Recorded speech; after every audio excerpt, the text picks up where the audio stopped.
हाँ, तो मैं बोल रही थी हमारे पास एक और सब हेड आता है जिसका नाम क्या है, amount receive against share warrant. मैंने बताया शेयर वारंट का मतलब क्या होता है, जब एक शेयर के साथ दूसरा शेयर क्या आ जाए, फ्री आ जाए, है ना। शेयर वारंट का मतलब क्या है, जैसे वाउचर्स हम लेने के लिए जाते हैं, हम जैसे कोई सामान लेने के लिए जाते हैं तो उसके बदले में क्या मिल जाता है, वाउचर मिल जाता है। और उस वाउचर में सीधा सीधा लिखा हुआ होता है कि आप इतने रुपए का सामान खरीदो, आपको इतना % मुफ्त मिलेगा। वैसे ही जब मैं शेयर खरीदने के लिए जाती हूँ तो शेयर खरीदने के साथ साथ मेरे को उसके नीचे क्या मिल जाता है, वारंट मिल जाता है, जिसमें लिखा था कि अगली बार आप हमारा शेयर खरीदेंगे, बाय चांस आप हमारा शेयर खरीदते हो तो हम आपको इतने में क्या कर देंगे, शेयर प्रोवाइड करवा देंगे। उसमें वैल्यू लिखी हुई होती है या % रेट लिखा हुआ होता है। सही है। फिर बोला गया कि एक शेयर के साथ एक वारंट फ्री आ सकता है या एक शेयर के साथ बहुत सारे वारंट भी क्या आ सकते हैं, फ्री आ सकते हैं। It's according to company. फिर बोला गया एक नया मेरे पास क्या आता है, सब हेड, जिसका नाम क्या है, नॉन करंट लाइबिलिटी। क्या है, non current liabilities. Non current liabilities में सबसे पहला ही क्या है, सब हेड। ये क्या है हमारा हेड, क्या है हमारा हेड। अब इसका क्या आ रहा है, सब हेड। सब हेड क्या है, लॉन्ग टर्म बोरोइंग। क्या है, लॉन्ग टर्म बोरोइंग। दो शब्द मेरे सामने आएंगे, एक तो बोरोइंग और एक प्रोविज़न। बोरोइंग का मतलब क्या होता है कि मैं किसी और से उधार लेकर आई हूँ। लॉन्ग टर्म मतलब लंबे समय की, लंबे समय का मतलब जैसे इसका हेड है। नॉन करंट का मतलब ही क्या होता है, दोज लाइबिलिटी विच आर पे ऑफ आफ्टर 1 ईयर। ऐसी लाइबिलिटी जिसका पेमेंट मेरे को 1 साल बाद करना है, ठीक है। तो उसमें ही सबसे पहला क्या है, long term borrowing. Long term borrowing में पहले क्या आता है, बैंक लोन। क्या आता है, बैंक लोन। फिर क्या आता है, डिबेंचर। क्या आता है, डिबेंचर। फिर उसके बाद मॉर्गेज लोन। क्या आएगा, मॉर्गेज लोन। मॉर्गेज लोन का मतलब क्या होता है, बैंक लोन का मीन्स क्या है, मैं बैंक से लोन लेकर आ गई 2 लाख का, 10 लाख का, ठीक है। डिबेंचर का मतलब कंपनी जब पब्लिक से लोन लेती है तो क्या देती है, डिबेंचर। सही है। बोला गया मॉर्गेज लोन का मतलब क्या है, मॉर्गेज लोन मतलब मेरे पास एक सोने की चेन थी, मैं वो, हाँ, उस सोने की चेन को मैं गिरवी रख के क्या ले आई, पैसे ले आई। It is mortgage loan. सही है।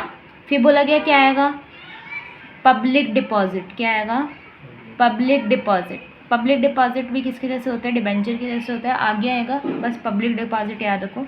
पब्लिक डिपॉजिट के साथ क्या आएंगे, बॉन्ड्स। क्या आएंगे, बॉन्ड्स। बॉन्ड्स भी एक तरीके क्या होते हैं, फिक्स रिटर्न्स के होते हैं कि भाई पब्लिक से क्या करा जाता है, पैसा मांगा जाता है कंपनी के थ्रू। कंपनी क्या करती है, पैसा मांगती है पब्लिक से बॉन्ड्स के वे में। इसमें भी फिक्स इंटरेस्ट रेट जाता है किसके पास, पब्लिक के पास। क्लियर। ये तो क्या हुआ, लॉन्ग टर्म बोरोइंग। नेक्स्ट हमारा क्या आता है, लॉन्ग टर्म प्रोविज़न। क्या आता है, लॉन्ग टर्म प्रोविज़न।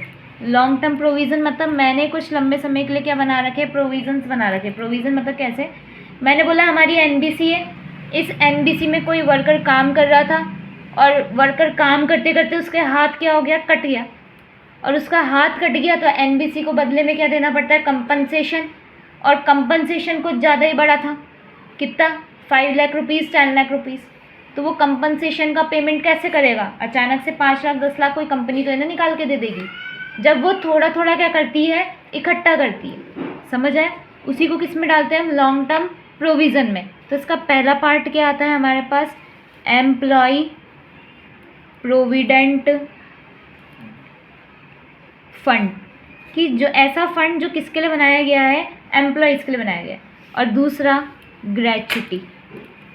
ग्रेच्युटी को बस इतना समझ के रखो, जब मैं पेंशन इकट्ठी निकाल लेती हूँ उसे क्या बोला जाता है, ग्रेच्युटी।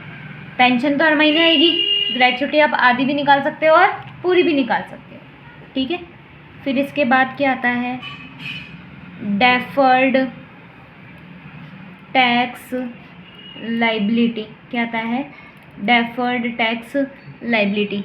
बस नाम याद रखना है, क्या आएगा, डेफर्ड टैक्स लाइबिलिटी। फिर इसके बाद क्या आएगा, अदर नॉन करंट लाइबिलिटी। क्या आएगा? Other non current liability. Other non current liability मतलब जो इन सब में नहीं आया वो अब किस में आ जाएगा? अदर नॉन करंट में। क्लियर हुआ इतना? कोई इश्यू यहाँ तक? फिर मेरे को बताओ, नॉन करंट लाइबिलिटी की बात कर दी तो साथ में किसकी बात भी चलनी चाहिए? करंट लाइबिलिटी की। तो मेरा एक नया हेड आता है जिसका नाम क्या है? Current liability. क्या है नए हेड का नाम? Current liability. करंट लाइबिलिटी में पहला सब हेड कौन सा है? Short term borrowing. क्या है? Short term borrowing. हमने पीछे पढ़ा अभी लॉन्ग टर्म बोरोइंग, यहाँ पे क्या आ गया? Short term borrowing. Long term borrowing में क्या क्या पढ़ा था? Bank loan, debenture, mortgage loan, bonds, public deposit. जब इन सारी नामों के आगे क्या लगा हुआ आ जाए? With in 1 year. क्या लगा हुआ आ जाए? विद इन 1 ईयर, तो समझ जाना है वो क्या है? Short term borrowing. Current liability का मतलब ही क्या होता है? ऐसी लाइबिलिटी जिनका पेमेंट मेरे को एक साल के अंदर अंदर क्या करना है? पे ऑफ करना है, उसे क्या बोला गया? Current liability. जिसका पहला सब हेड क्या है? Short term borrowing. दूसरा सब हेड क्या होगा? Short term provision. क्या होगा? Short term provision. अच्छा, मैं याद करवाने के लिए बच्चों को समझा देती हूँ। शॉर्ट टर्म प्रोविज़न याद करने के तौर पे आपने किसी को गर्लफ्रेंड बनाया और गर्लफ्रेंड को क्या करा होगा? प्रपोज करा होगा। तो इसलिए पहला पॉइंट ही क्या आ गया? Proposed dividend. क्या आ गया? Proposed dividend. अच्छा, उसका खर्चा भी तो उठाना पड़ेगा, और खर्चा उठाना पड़ेगा तो वो एक तरीके का क्या है? टैक्स। क्या है वो? टैक्स। इसलिए दूसरा नाम क्या है? Provision for taxation. क्या है? Provision for taxation. Clear?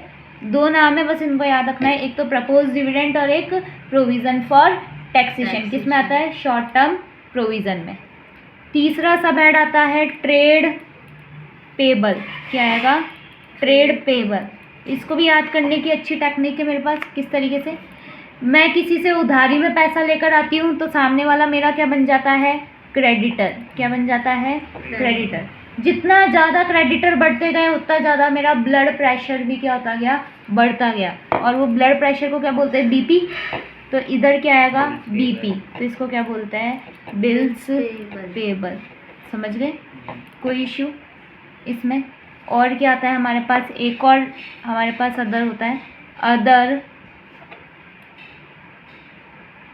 Current liability. क्या है? Other current liabilities. Other current liabilities थोड़ी पढ़ने वाली है। पहला क्या आता है? Outstanding expenses. ऐसे खर्चे जो अभी भी बकाया बाकी है। मैं बच्चों को याद करवाने के लिए एक सिंपल सी चीज़ बताती हूँ। जिधर मैं करके बोल रही हूँ ना, वो तो मेरी क्या है? असेट्स। जिधर मैं हक जमा के बोल रही हूँ वो मेरी क्या है? असेट्स। जहाँ पे मैं हक नहीं जमा पा रही, जहाँ पे मेरे को डरना पड़ रहा है, it is my liability. Outstanding expenses, मेरे को रेंट का पेमेंट करना था बट मैंने रेंट का पेमेंट नहीं करा।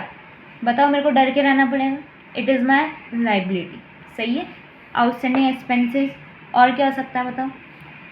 Calls in arrear.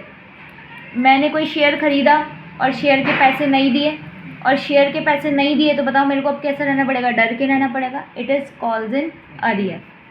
Bank overdraft. Bank overdraft means bank balance मेरा किस में जा रहा है? नेगेटिव में। किस में जा रहा है? नेगेटिव में। Unearned income. क्या आएगी? Unearned income. अनअर्न्ड इनकम मतलब तुमने मेरे को एडवांस में सैलरी दे दी, और एडवांस में सैलरी दे दी तो मेरे को कैसे रहना पड़ेगा? दब दब के तुम्हारे अकॉर्डिंग रहना पड़ेगा। सही? फिर अनअर्न्ड इनकम। Unpaid dividend. क्या आएगा? Unpaid dividend. मैं कंपनी हूँ, तुम्हारा हक था डिविडेंड लेना, मैंने अभी तक तुम्हें डिविडेंड नहीं दिया। बताओ कंपनी की क्या अराइज हो गई? लाइबिलिटी अराइज हो गई। Unpaid dividend. Unclaim dividend. अच्छा, गेम खेलते हो ना? गेम खेलते हो, उसमें क्लेम द रिवॉर्ड आता है। इसमें तुम्हारी गलती है अगर तुमने क्लेम नहीं करा तो बताओ लाइबिलिटी किसकी अराइज हो गई? मैंने किसी और के शेयर ले रखे थे और वहाँ पे मेरा डिविडेंड था, लेकिन मैंने क्लेम ही नहीं करा। गलती किसकी हो गई? मेरी। किसकी हो गई? मेरी। लाइबिलिटी किसकी राइज हो गई? मेरी, कि अनक्लेम डिविडेंड। क्लियर? ऐसा डिविडेंड जिसको अभी तक क्लेम ही नहीं किया गया। Outstanding expenses, calls in arrear, bank overdraft, unearned income, unpaid dividend, unclaim dividend. और एंड में क्या आ जाएगा हमारा? टोटल। क्या आ जाएगा? टोटल। पूरी की पूरी लाइबिलिटी साइड का टोटल करने के बाद अब बाद में हम कल क्या पढ़ेंगे? असेट्स। क्या पढ़ेंगे? असेट्स। ये पूरी की पूरी लाइबिलिटी हो गई। एक बार रिवाइज करते हैं। सबसे पहले क्या आता है? इक्विटी एंड लाइबिलिटी, जिसमें सबसे पहला हेड क्या है? Share holders fund. उसमें पहला क्या है? Share capital. फिर क्या है? Equity share capital, preference share capital. फिर रिजर्व एंड सरप्लस। फिर general reserve, securities premium, P&L का डेबिट बैलेंस, रिजर्व फंड और ऑल रिजर्व। फिर अमाउंट पेंडिंग अपॉन अलॉटमेंट। एक नया हेड आया, amount receive again share warrant. फिर उसके बाद एक नया हेड आया, नॉन करेंट लाइबिलिटी। सब हेड लॉन्ग टर्म बोरोइंग। इसके अंदर bank loan, mortgage loan, debenture, bonds और पब्लिक डिपॉजिट्स। सही है। फिर उसके बाद लॉन्ग टर्म प्रोविज़न। उसके अंदर दो चीज़ कौन कौन सी? एम्प्लॉय प्रोविडेंट फंड और ग्रेच्युटी। फिर उसके बाद डेफर्ड टैक्स लाइबिलिटी। अच्छा, इसके आगे लगा लेना नेट। क्या लगा लेना? नेट। फिर other non current liability.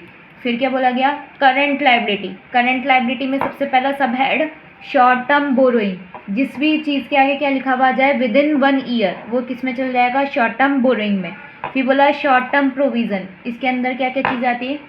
Propose करा किसी को, प्रपोज डिविडेंड। खर्चा करोगे तो प्रोविज़न फॉर टैक्सेशन। फिर बोला ट्रेड्स पेबल, उधारी में लेकर आओगे तो क्रेडिटर, और क्रेडिटर्स जैसे जैसे उधार बढ़ता जाएगा तो मेरा बीपी बढ़ेगा तो बिल्स पेबल। फिर बोला अदर करंट लाइबिलिटी, कैसे कैसे? Outstanding expenses, calls in arrear, bank overdraft. Unearn वाली साथ में याद करना, unearned income, unpaid dividend and unclaim dividend. Clear हो गया याद? और एंड में क्या हो जाएगा? टोटल। और पूरी पूरी लाइबिलिटी साइड का यहाँ पे टोटल आ जाएगा। फिर इसके नीचे से ही हम क्या स्टार्ट करेंगे? असेट्स, जो हम कल स्टार्ट करेंगे। Bye bye.